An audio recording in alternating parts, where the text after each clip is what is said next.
વિદ્યાર્થી મિત્રો, સમાજની રચનાના માળખામાં અને વિવિધ સામાજિક સંસ્થાઓમાં આવતા બદલાવને સામાજિક પરિવર્તન તરીકે ઓળખવામાં આવે છે. પશ્ચિમીકરણ, વૈશ્વિકીકરણ અને શહેરીકરણના કારણોસર સામાજિક સંબંધોમાં, કુટુંબ વ્યવસ્થામાં, લગ્ન વ્યવસ્થામાં, સંસ્કૃતિમાં લોકોની જીવનશૈલી, સાહિત્ય, કલા, સંગીત અને નૃત્યના ક્ષેત્રોમાં આમૂલ સાંસ્કૃતિક પરિવર્તનો આવ્યા છે, જેને કારણે લોકો એકબીજાની સંસ્કૃતિથી પરિચિત થયા. ભૌતિક ચીજો, ભોગવિલાસના સાધનો, આધુનિક ઉપકરણોનો ઉપયોગ તથા રોજિંદા જીવનમાં વપરાતા વિવિધ સાધન સુવિધાઓ છેક ગ્રામીણ સમાજ સુધી પહોંચ્યા છે. લોકોના ઘરો, તેની બાંધણીમાં તથા બાંધકામની અદ્યતન શૈલીમાં પરિવર્તનો આવ્યા. સમાજમાં ભૌતિક પરિવર્તનો થકી લોકોના જીવન ધોરણ સુધર્યા. જીવનશૈલીમાં પાશ્ચાત્ય સંસ્કૃતિની છાંટ દેખાવા કે અનુભવવા લાગી. તેની સાથે જ સમાજની રચના અને કાર્યોમાં પણ પરિવર્તનો આવ્યા. તેને સામાજિક પરિવર્તન કહી શકાય. કાયદાના સામાન્ય જ્ઞાનની જરૂરિયાત શા માટે? વિદ્યાર્થી મિત્રો, કાયદાના સામાન્ય જાણકારી, જ્ઞાન અને સમજ હોવા અત્યંત જરૂરી છે. 1.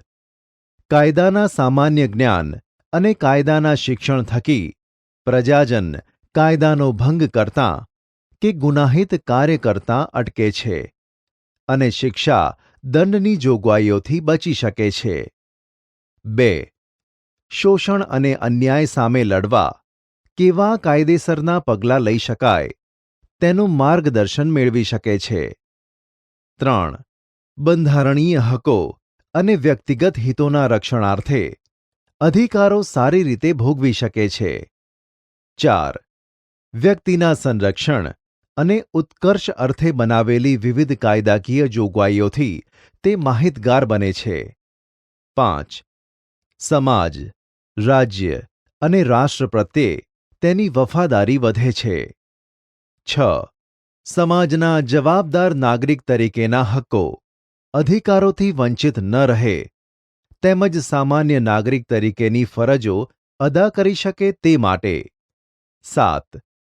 કાયદાના જ્ઞાન અને સમજથી પ્રત્યેક વ્યક્તિ સમાજમાં પ્રતિષ્ઠા અને ગૌરવભર્યું જીવન જીવી શકે તે માટે કાયદાનું સામાન્ય જ્ઞાન અને જાણકારી અત્યંત જરૂરી છે. નાગરિકોના અધિકારો. વિદ્યાર્થી મિત્રો, સામાજિક પરિસ્થિતિઓ વચ્ચે કોઈ પણ સામાન્ય વ્યક્તિ માનવ હક્કો કે અધિકારો વિના પોતાનો વિકાસ સર્વોત્તમ રીતે સાધી શકતો નથી. માનવ અધિકારો એ નાગરિકતાનું અનિવાર્ય લક્ષણ છે. સંયુક્ત રાષ્ટ્ર યુએને તેના માનવ હક્કોના ઘોષણાપત્ર એટલે કે ચાર્ટર ઓફ રાઇટ્સમાં તમામ વ્યક્તિઓને કોઈ પણ જાતના ભેદભાવ વિના કેટલાક સામાન્ય અધિકારો આપ્યા છે. તે મુજબ વિશ્વના તમામ રાષ્ટ્રોએ પોતાના નાગરિકોને અધિકારો સરળ અને સુગમતાથી પ્રાપ્ત થાય તેવા પ્રયત્નો કરવા એમ જણાવ્યું હતું. ભારતીય બંધારણમાં લોકતંત્રની સ્થાપના માટે તેના પ્રત્યેક નાગરિકને કોઈ પણ જાતના ભેદભાવ વિના 6 મૂળભૂત અધિકારો આપ્યા છે, જેનો વિગતે અભ્યાસ આપણે ધોરણ 9માં કરી ગયા છીએ. તેથી અહીં માત્ર તેનું સ્મરણ કરી લઈએ. નાગરિકોના મૂળભૂત અધિકારો આ મુજબ છે. 1. સમાનતાનો અધિકાર. 2. સ્વતંત્રતાનો અધિકાર. 3. શોષણ વિરોધી અધિકાર. 4. ધાર્મિક સ્વતંત્રતાનો અધિકાર. 5. સાંસ્કૃતિક અને શૈક્ષણિક અધિકાર. 6. બંધારણીય ઇલાજોનો અધિકાર. વિદ્યાર્થી મિત્રો, જો કોઈ પણ રાજ્ય કે રાષ્ટ્ર આ અધિકારોનો ભંગ કરીને નાગરિકોને તેના હકથી વંચિત રાખવાનો પ્રયત્ન કરે તો નાગરિકો તેના બંધારણીય હકોના રક્ષણ માટે અને ન્યાય મેળવવા વડી અદાલત એટલે કે હાઈકોર્ટ અથવા સર્વોચ્ચ અદાલતમાં એટલે કે સુપ્રીમ કોર્ટના દ્વાર ખટખટાવી શકે છે. આ હક નાગરિકને બંધારણીય ઇલાજોના અધિકાર હેઠળ પ્રાપ્ત થયો છે. તેથી તેને બંધારણનો આત્મા કહે છે. ન્યાયતંત્રની ફરજ બને છે કે તેણે નાગરિકોના અધિકારોનું રક્ષણ કરવું અને પ્રત્યેક નાગરિકોને સરળ, સસ્તો, ઝડપી અને પ્રભાવશાળી ન્યાય પ્રદાન કરવો જોઈએ. બાળકોના અધિકારો. વિદ્યાર્થી મિત્રો, આપણા સમાજમાં સૌથી વધુ અસુરક્ષિત વર્ગ બાળકો છે. કોઈ પણ રાષ્ટ્રના વિકાસનો આધાર તેના બાળકોની સુરક્ષિતતા, તેના શિક્ષણ, સંસ્કાર અને તેને પૂરી પાડેલ વિકાસની તકો પર નિર્ભર છે.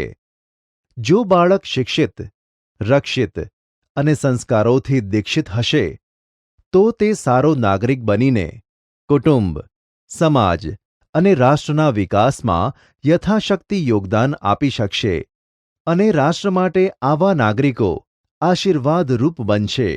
અને તેથી જ બાળ વિકાસ અને બાળ કલ્યાણ સાધવું એ સામાજિક વિકાસની પૂર્વ શરત છે. જો બાળકો રાષ્ટ્રની સંપત્તિરૂપ હોય તો તેનો ઉછેર, સાર સંભાળ અને વિકાસ ખૂબ જ કાળજીપૂર્વક અને સારી રીતે, જવાબદારીપૂર્વક કરવો જ રહ્યો. બાળકો શારીરિક દ્રષ્ટિએ સ્વસ્થ અને સક્ષમ બને, માનસિક રીતે તે ચેતનવંત બને, તેમની બૌદ્ધિક શક્તિઓનો વિકાસ કરે, તેનામાં ભૌતિક મૂલ્યોના સંવર્ધન દ્વારા તે સ્વસ્થ, સમજદાર અને જવાબદાર નાગરિક બને તે જોવાની આપણી પ્રાથમિક ફરજ બની રહે છે. સંયુક્ત રાષ્ટ્રોએ ઈસવીસન 1992માં તેમના અધિકારોના ઘોષણાપત્રમાં એટલે કે ચાર્ટર ઓફ રાઇટ્સમાં બાળકોના કલ્યાણ અને તેમનો વિકાસ સાધવા માટેના કેટલાક બાળ અધિકારો જાહેર કર્યા છે. આ બાળ અધિકારોને આપણા બંધારણમાં સ્થાન આપી તેને વ્યવહારમાં ચરિતાર્થ કરવા પ્રયત્નો કર્યા છે. 1. જાતિ, રંગ, લિંગ, ભાષા, ધર્મ કે રાષ્ટ્રીયતાના કોઈપણ ભેદભાવ વિના પ્રત્યેક બાળકને જીવન જીવવાનો જન્મજાત અધિકાર છે. 2. માતા પિતા દ્વારા બાળકોનું યોગ્ય રીતે પાલન પોષણ થાય તથા કોઈ ખાસ કારણ વિના બાળકને તેના માતા પિતાથી અલગ કરી શકાય નહીં. 3. પોતાના વ્યક્તિત્વનો વિકાસ સાધી શકે એ માટે દરેક બાળકને શિક્ષણ મેળવવાનો મૂળભૂત અને હવે કાનૂની અધિકાર છે. 4.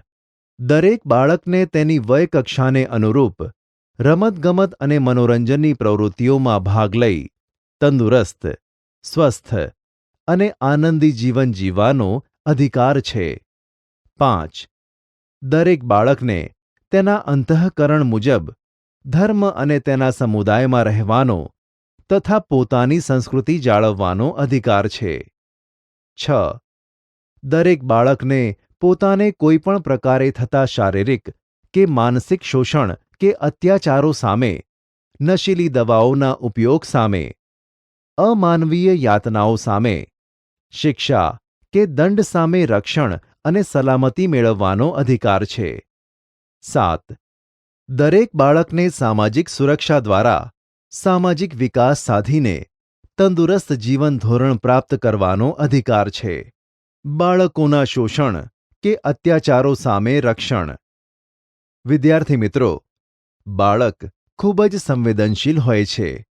બાળક પર જાણી જોઈને કે દુર્ઘટના સ્વરૂપે શારીરિક ઈજા પહોંચાડવી, શારીરિક શિક્ષા કે ધમકીઓ આપવી, કડવા વેણ કે અપશબ્દોથી તેનું અપમાન કે જાહેરમાં માનહાનિ કરવી, જાતીય સતામણી કે યૌન શોષણ કરવું કે અસહ્ય હદે મારપીટ કરવી વગેરે જેવી વિવિધ પ્રકારે શારીરિક કે માનસિક અથવા બંને પ્રકારની હિંસા એ બાળ અત્યાચારો કહેવાય છે.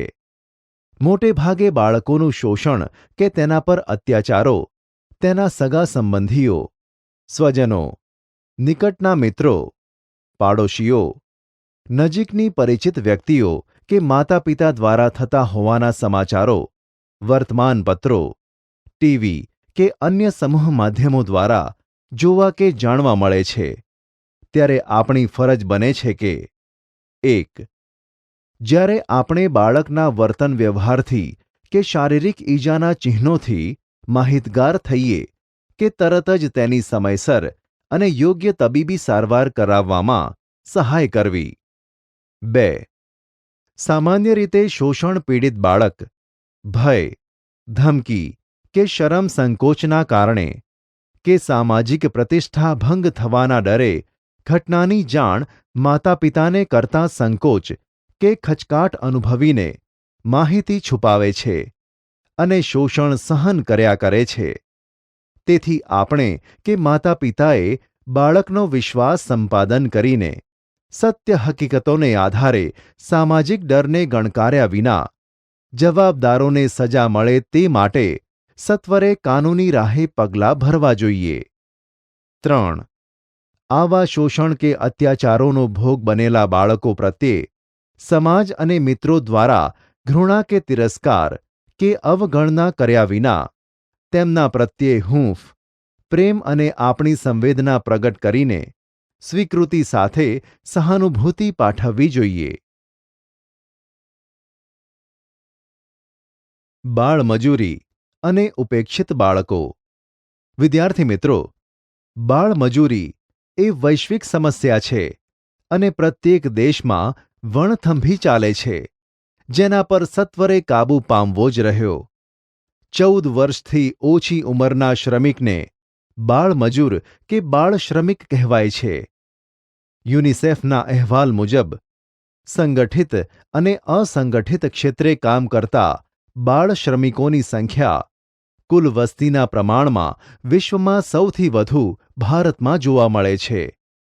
ભારતીય અર્થતંત્રમાં બધા જ ક્ષેત્રોમાં બાળમજૂરી વિપુલ પ્રમાણમાં જોવા મળે છે, જેમ કે હોટલો, ફેક્ટરીઓ, બાંધકામના ક્ષેત્રમાં, જોખમી વ્યવસાયોમાં જેવા કે ફટાકડાના વ્યવસાયમાં કે ઈંટોના ભઠ્ઠામાં, કૃષિ ક્ષેત્ર સાથે સંકળાયેલા કાર્યોમાં ખેતમજૂર, પશુપાલન કે મત્સ્ય ઉછેર જેવી પ્રવૃત્તિઓમાં જોવા મળે છે અને સેવા ક્ષેત્રે ઘર નોકર, ચાના લારી ગલ્લાઓ, હોટલો કે ઢાબાઓમાં, ગેરેજોમાં, લારી ખેંચવી, અખબાર વેચાણમાં, પ્લાસ્ટિક કે ભંગાર વીણવા જેવા કાર્યોમાં, ભીખ માંગતા કે રસ્તા પર સાફ સફાઈના કામો કરતા જોવા મળે છે.